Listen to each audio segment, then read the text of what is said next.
Rivalry week brings out the best of us, but could we see Georgia Tech actually make this a four-quarter battle down at Sanford Stadium against Georgia, who's already clinched their spot in the SEC championship? Welcome on into SEC Unfiltered. He's Dave Shumate. I'm Cole Thompson, breaking down everything that we will see between the hedges as the Bulldogs play host to the Yellow Jackets on Friday night. Real quickly, make sure that you like the video, hit that ring notification down below, because this is your number one source for all things SEC moving forward. And make sure you smash that subscribe button so you don't miss out on a single bit of the content.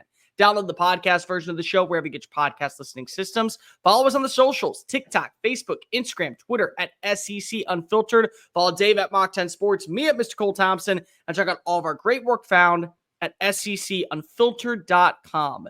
This preview is brought to you by our friends over at PrizePicks, the official sponsor of the SEC Unfiltered Tour. Go to PrizePicks.com and use that promo code SECU at sign up to get a $50 instant play with your first $5 lineup. And guys, you're not betting spreads. You're not betting odds. You're playing fantasy football with your top players. Is Carson Beck going to hit the over on passing yards? Is Haynes King going to hit the over on rushing yards? Whatever you have in mind, make sure that you go to PrizePicks.com. Use that promo code SECU at sign up. $50 instantly, simply by saying that the SEC Unfiltered crew sent you. Dave, this is going to be a really interesting matchup. Friday night, 19.5-point spread. Georgia already has clinched their spot down in Atlanta. They don't have to worry about what comes in this game. They also know that they're going to be preparing for their next opponent to guarantee the first round bye. And you also have a Georgia Tech team that at times this year has shown you, even though they sit at 7-4, they're better than what their record advertises. Just came back with a signature win against NC State, and they want to at least make things a four-quarter battle down in Sanford. No, I agree, Cole. Vegas has it at a 19-point line, a little maybe higher than I thought, not much higher, but it is interesting they have it that high. Because I'm with you. You watch Georgia Tech this year, you see a pretty good football team, core nucleus of what Brent Key has. You know, this is going to be a big game for him. I mean, we got two former players at their respective alma maters going at it. So clean old-fashioned hate here. I do think this will be a little bit more of Georgia Tech's Super Bowl from a perspective of that standpoint. Because, again, Georgia's got bigger things they're focusing on. But Georgia Tech has a couple extra days, 2 days in prep? Because Georgia Tech played on Thursday, with this game being on Friday. Georgia played on Saturday morning against UMass. It will be interesting. I would think if you talk to Georgia Tech people, and you talk to anybody, they're always going to think they have a chance going into it. But I think with the quarterback run game with Haynes King and Georgia's ability at times to struggle with some running quarterbacks, I think Tech probably feels pretty good. Like, hey, some things go our way. If we can win the turnover margin, I think we can be in this game in the fourth quarter. And I don't blame them. I mean, Cole, we've seen it this year. We've seen Georgia struggle with teams that are worse than Georgia Tech. I mean, we've seen it's possible. I mean, we've seen it. So this is an interesting one. I'm actually fired up on Friday. It gives us another good game to catch. Clean old-fashioned hate was a part of it twice. Went 2-0 at Georgia. No, sorry. I apologize. We were 1-1. We lost it. That was the year Georgia Tech went to the Orange Bowl, beat Mississippi State. They kicked a 53-yard field goal to go into overtime. I forgot. We did lose that one. And then we beat Georgia Tech the next year. But, no, anyways, it's an interesting rival, Cole. Again, what do you think I was a part of? Again, it's always weird. I want to ask you, what's your thoughts on rivalries that when they're not within the same conference? I feel like it's kind of a weird – It still matters to me. It's bragging rights throughout the state. There could be some players that you're depending on looking at, and it also depends on the year, but still that may be willing to flip over to Georgia Tech because they feel like, hey, I have a better opportunity to play right away. There is a more cohesive found family here, and I'm not just going to be another name on a recruit once I walk onto campus. So I think that's important. It isn't as important because of, again, we know that this is not going to affect the ACC title game. We know this is not going to affect the SEC title game, but you still want to be able to say, hey, we run the state of Georgia. We run the state of Kentucky. We run the state of South Carolina. And speaking of running, that's going to be, I think, the key element for Georgia in this matchup. They have got to be able to stop Haynes King. The thing that stands out about him more than anything else is he is a good fit for Buster Faulkner's offense because if they allow him to utilize his legs. And when he does utilize his legs, he can beat you. This past season, there have been a ton of moments to where you feel like that that his passing has kind of been down. But also keep in mind, they are going to probably play a little bit of a two-quarterback system because Aaron Philo came on in, the 6'2" freshman from Bogart, Georgia, and he had 19 of 33 passing yards, a little bit over a 57.7 completion percentage. Did have an interception, but he was able to help guide this team back to a victory over NC State. So the mobility of Haynes King is going to be something that you have to prepare for. The mobility on the ground. Georgia has done a great job this year at times making teams one-dimensional, but also at the same time, you got to make sure that you don't allow yourself to get complacent and have the run game be the focal point and then forget about the pass, because then we're talking about a 10-point margin between you and UMass going into the final 30 minutes of action in Sanford. Yeah, no, I think this one will be about gap control a little bit. I do think Georgia Tech feels like they're going to have some creases that they'll be able to take advantage of on offense. I think the first and second level will be key in this game, and tackling, because again, you mentioned Haynes King, Aaron Philo. You got the Haynes kid at running back that does a good job for them. Georgia's going to have to tackle well. They're going to have to play well in this game. I think this game's going to come down to the running game. So you saw NC State, because right before my show started, I had that game on a little bit back and forth with college basketball. I feel like NC State got the ground game going. Georgia probably leans. I would venture to say they probably try to lean on Nate Frazier in this one, which will be interesting because, again, we know this is a very thin backfield right now, and still they got a lot of games to prepare for, or a lot of games down the line for them to ultimately reach their ultimate goal for Georgia. So it'll be interesting. I think with most college football games, this game's going to come down to who runs the football better. Tyler Santucci, good defensive coordinator, worked with him at Texas A&M. He's the DC at Georgia Tech. He's very high pressure guy. So it'll be interesting for Carson Beck. So that's a little like game within the game I'd pay attention to. You know what's really interesting is that when you go study these stats, they're very close in numbers. Georgia Tech ranks 32nd in run defense. Georgia ranks 38th in run defense. Both rank around the top 40 when it comes to rushing the football. So they have an identity. They know how they want to attack.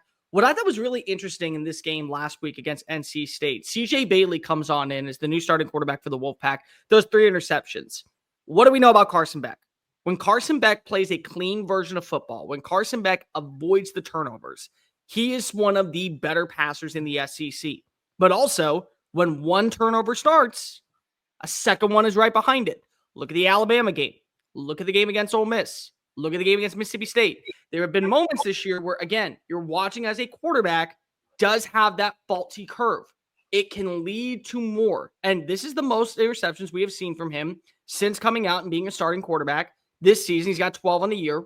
He had a clean game the last 2 weeks. 1 interception against 1 interception against Ole Miss, but 3 against Texas, 3 against Florida, 3 against Auburn, 2 against Mississippi State. So if a team like Georgia Tech can play exceptional defense on the back end, maybe play in zone, get them to bait a little bit, try to find an outside route to Arian Smith, they can jump on the football, they can capitalize, they can create at least turnovers and give their offense positive field position. Now at that point, it's going to be an athlete versus athlete thing. Do you have the big boys up front that are going to be able to open creases for your running game, for your quarterback, to be able to have good pass protection? Because if you do know that Michael Williams and this front 7 by Georgia, Glenn Shumate, another guy, really talented defensive-minded coach that will have his team prepared, and he's not afraid to get aggressive, but he's also not afraid to play a little bit stagnant and force the other team to make mistakes. If you can force turnovers on Carson Beck, it is evident this year, 1 is not enough. You're going to see a second one potentially on the horizon. And again, he only had 1 in the Ole Miss game. There was also 2 more passes that probably could have been picked off as well. Yeah, and like I mentioned, St. Tucci's going to be aggressive. I mean, it's just in his DNA. So you're right. They're going to bring the house. Let's see who they can get it to. Maybe this gets Georgia going in the spring, in the screen game a little bit. I could see that. Another dynamic, Buster Faulkner, the OC, potential the next OC at Georgia. You talked to certain people. Was the analyst there when Todd Monken was the OC.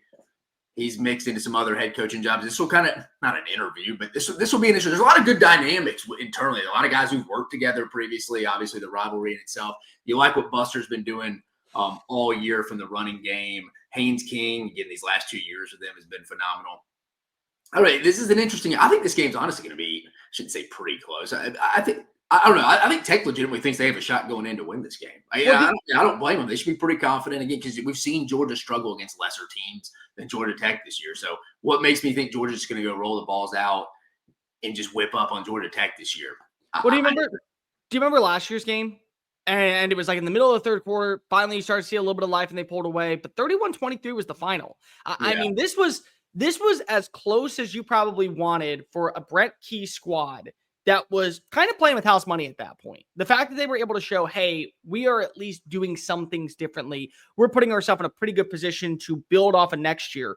If they can do the exact same thing, the beauty of what is college football at this point is flipness. You're watching as a signature win or a really close call has benefited programs that are kind of underwhelming in 2024. And they're landing recruits saying, I'm going to be that X factor. I'm going to be that difference maker. So it could be that for a team like Georgia Tech on the road. Dave, let me ask you out of curiosity, how concerned were you by that performance by Georgia? Because Carson Beck wasn't the issue in the game. Carson Beck had 67% completion rating. He did have the fumble, but it was recovered. So all good there. 4 touchdowns, no turnovers. He's played clean football the last 2 weeks, and yet still, you're talking about 2 teams in UMass and Tennessee. Tennessee's at least a viable college football playoff threat. I won't say contender, but they're a threat to go to the dozen dance. UMass just fired Don Brown, and this was at least a 3.5 quarter game. Are there any concerns thinking that maybe because of just the way the season is going, the fact that the game is starting to pick up, and more importantly, your eyes are set on bigger, grander things, that this could benefit a team like Georgia Tech over a team like Georgia? I wouldn't take a whole lot from UMass. I think Georgia had their Sunday meeting on Friday before this to kind of get ahead of Georgia Tech. So they had all their stuff implemented. I think they met with the players about Georgia Tech on Friday going into this game. Right, wrong, or indifferent. I get it. I think they just got a little concerned. Hey, Tech has 2 days on us, and we may be a day behind, and we're playing a day earlier. So I get it against you. You hate saying that, like, oh, the faceless opponent. It's like, these coaches go to these press conferences and they'll say that, but also too, come on, man, like you'd be dumb not to be preparing on the back end, or like, hey, let's at least sneak some stuff in that we're going to see from Tech the next week, guys. We should. The UMass game, I'd almost, if I was Georgia, wouldn't even go back and they will, and they did, but I wouldn't go back and even watch that tape. It's almost just like a flush it. Like, I don't know. We could talk about that all day. I hate those games this late in the year now. It's just kind of, they're all close. Like no one really, everybody kind of checks out of them, whatever. I think, hell, I bet Tennessee was looking at Vanderbilt stuff this past week, again, from a defensive standpoint. So, no, to answer your question, I wouldn't take anything from that. Here's the beauty of it. It was a CJ Hester run. Then it was Oscar Delp for a 17-yard score, 14, then 21-14, 28-14 going into the break. It was 31-21. There was a 14-point swing and then a 10-point swing. 10 was outside of the 7-7 tie. It was basically in favor of Georgia. They just kind of never took their foot on the full gas pedal and floored it. They didn't have to. You knew they were going to get a win. You knew they were going to cover. You knew they were going to beat they were going to beat the odds. They did. 59-21. I'm glad that you brought up Buster Faulkner, because Faulkner's a guy that I think a lot of people looked at this offseason with how he has worked with Haynes King as a potential head coaching candidate in waiting. And there are some jobs available this offseason. But we've also kind of noticed at this point, you're watching as G5 coaches are willing to leave to go be position coaches or offense coordinators or certainly anything else, whether it be a senior analyst elsewhere, because it's going to better their opportunities for a grander job. And a school like Southern Miss has been linked to Buster Faulkner, and multiple other schools in the Conference USA level have been linked to Buster Faulkner.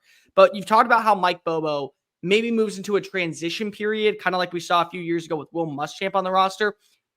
What's better at this point, in your opinion? Is it being the offensive coordinator at Georgia, working for a national championship, or maybe being a head coach at a G5 program where you maybe get to 9-3, 10-2, pretty decent bowl win, but you're not landing the premier players and you're not recruiting at the same level?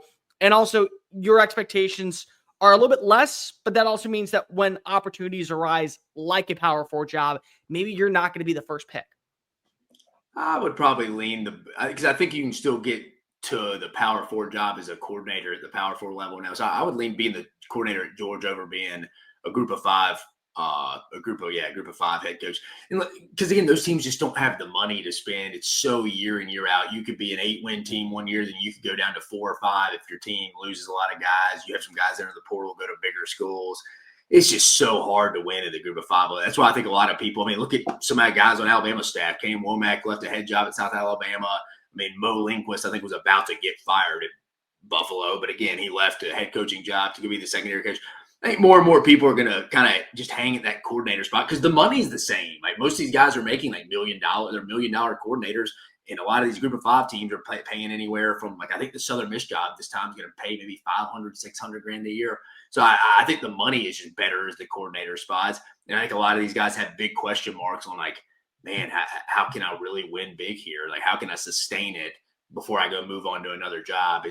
That's the big question mark. But I think a lot of them, like Todd Hartley, I think would stay at Georgia if he got promoted to the OC at Georgia. Would stay at Georgia if he got promoted to the OC at Georgia, but I don't think he is. He's been passed up twice now for Mike Bobo, and potentially whenever Bobo hangs it up.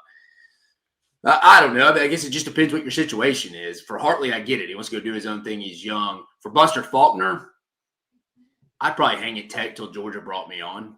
So he's going to be a little extra motivated this year to kind of, hey, this is kind of a live interview. And this game now has a lot more juice than it kind of had a little bit. Again, not like national college game day. Again, I know this game's on Friday. Sure. College game day. But it kind of felt like when Paul Johnson was there and even Jeff Collins, it was just a little boring because especially under Jeff Collins, they were terrible.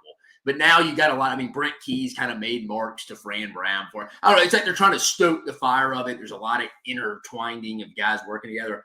I'm fired up about this game. To answer your question, Cole, I would probably lean to be the coordinator at an SEC school potentially, depending on who the 5 team is. I think right now what's really interesting is that whether or not Buster Faulkner decides to leave Georgia Tech to go to Georgia, whether he leaves to be a Power 4 head coach, I actually lean stay at Georgia Tech because the Yellow Jackets are turning the corner. Right now with the way the ACC is built, who knows what SMU is going to be next year? Who knows what Miami is going to be next year?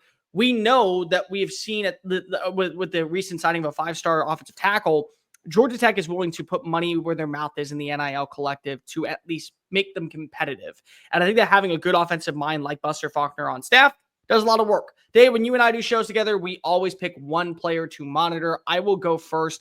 I believe that what's going to be a really interesting matchup is the running game of Georgia Tech versus this linebacking core headlined by CJ Allen. And I think Jamal Haynes is going to be somebody that you have to watch. He did not look good last week against NC State. 13 carries, 36 yards, 2.8 yards per play. He really wasn't a factor in the passing attack either, but he's averaging 5.3 yards per play, 9 touchdowns on the year. He averaged 28.7 yards against Miami a few weeks ago. Then again, he only played 3 carries. But when he is on, he has been able to be a very consistent playmaker. And I think that this is going to be a really good matchup for him in between the tackles, probably on 3rd down. If you can force your way to continue to pile drive forward, you're in a really good spot if you are Georgia Tech to own the time of possession. And more importantly, make this a 4-quarter battle. Yeah, you took I was going to go with a linebacker too, but I'll go to the opposite side of the football just to be a little different here for Georgia. Now, I went with Jamal Haynes, the running back at Georgia Tech. Oh, you're going, all right, you went with Georgia Tech. All right, for me, for Georgia, I'm going to go CJ Allen. You brought him up. I think this is where the game's going to be won. I think it's going to be one up front. Haynes King doesn't look to be 100% healthy. CJ Allen's going to be the guy blitzing the A-gap on these fire zone blitzes. He's also going to have to get off blocks and make tackles against your guy Haynes. I don't know. I feel like Georgia's front 7 is going to have to win this game for him. Again, against a beat-up Georgia Tech offense with Haynes King. They're going to throw in the freshman there at times to mix it up. I think C.J. Allen getting the calls in from Glenn Schumann will be the key in this game. I think if Georgia wins up front, they should be able to win this football game. I think that starts with guys like C.J. Allen. For Georgia, I'll say on the offensive side of the football, I know that Oscar Delp has been the go-to target for Carson Beck over the last few weeks, but the guy that actually has the most 100-yard performances this year is Arian Smith. And Arian Smith at this point, I think has solidified himself as the team's top outside weapon. I think he wants to continue to do that. I don't think that he gets 100 yards in this game, but I would take the over at say like 75. I think that he wins his matchups. I think that he is a big threat inside the red zone. They want to be able to show that they can win on all 3 stages of the passing attack, the short, the intermediate, and the long game, across the middle of the field, on the outside. The style of offense that I think Carson Beck is really comfortable with is when he's able to attack on the outside. Smith has been that guy. I want to continue to see him be that guy. I'm going to say Arian Smith is the big breakout player on offense. So we went opposite. I'll do Tech now. I'll go Romello Height on the edge. I'll go Georgia's beat up a little bit, still on the offensive line. Romello Height, kind of an undersized kid. I remember him being recruited out of Dublin. Georgia didn't really take a look at him because they're such a measurable school. But I think Romello Height could have a big day potentially.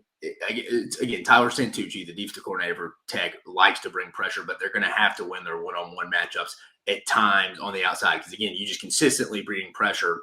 There's ways to beat that too. So I think Romello Height's going to have a big day on the edge from the 6'3", 240-pounder. Let's log in some predictions. Kickoff on Friday night, my apologies, at 6:30, if I'm not mistaken. Yeah, game's going to be on ABC, line set at minus 18.5, Sanford Stadium. Dave, I'll go first. I think this is going to be a really good matchup to see what direction Georgia Tech is going in next year. I think that Georgia Tech they felt really confident after getting that signature win at the start of the season in Dublin against Florida State. They got the upset win against Miami. They did some really good things this season. They've also shown their hiccups along the way. The loss to Syracuse, I thought, was inexcusable. The way they played at times against Louisville, I thought was inexcusable.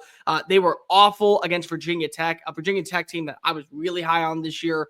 I think that you see a much more complete version of this Georgia Tech squad, but at the same time, it is Georgia. It's in their backyard. It is a rivalry. It is bragging rights. I'm going to take the line. I think 18.5 is far too rich for this type of matchup, knowing that Georgia has already clinched their spot in the SEC championship. And more importantly, they don't want to do anything that deteriorates their chances of winning a conference title or getting hurt right before the college football playoff. So if they take a 20-point lead going in halftime, maybe you will see some backups come on in. Maybe you will see some players that didn't see exceptional playing time this year are factors in this game. Because if as long as they aren't blowing it late and their defense isn't allowing big explosive touchdowns, they can probably feel comfortable walking into Atlanta knowing that we won the rivalry. We finished the regular season 10-2. We didn't have any self-inflicting wounds. The losses that we had were good losses. There was a lot of mistakes in those games. We corrected it.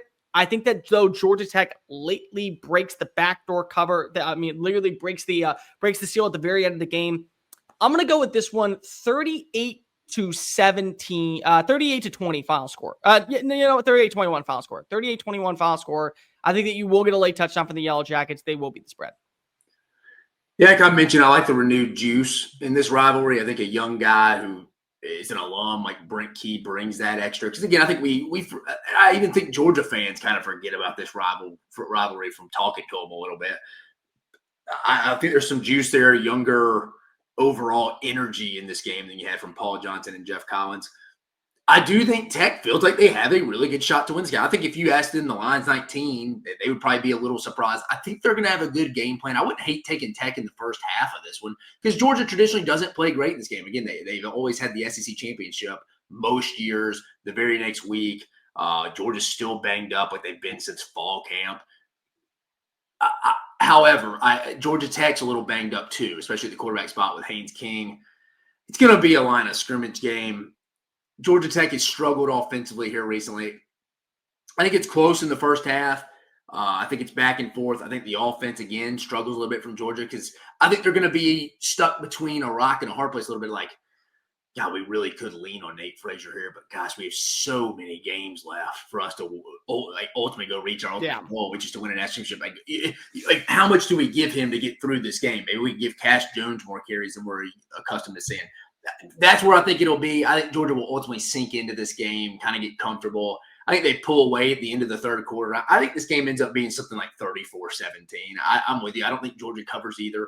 I don't know. I just think it's a game Georgia gets through, tries to limit injuries, get to the SEC championship game, play the winner A&M Texas, and just kind of call it that. Again, I don't think they go for style points in this kind of game, especially with how banged up you are in the season being longer now. I do think Tech comes up with a really good plan. I like both coordinators, Tyler Santucci, Buster Faulkner. They know what Georgia does. I think they will have a good game plan for 3 quarters. Georgia will adjust because they're the best adjustment coaching staff in the country.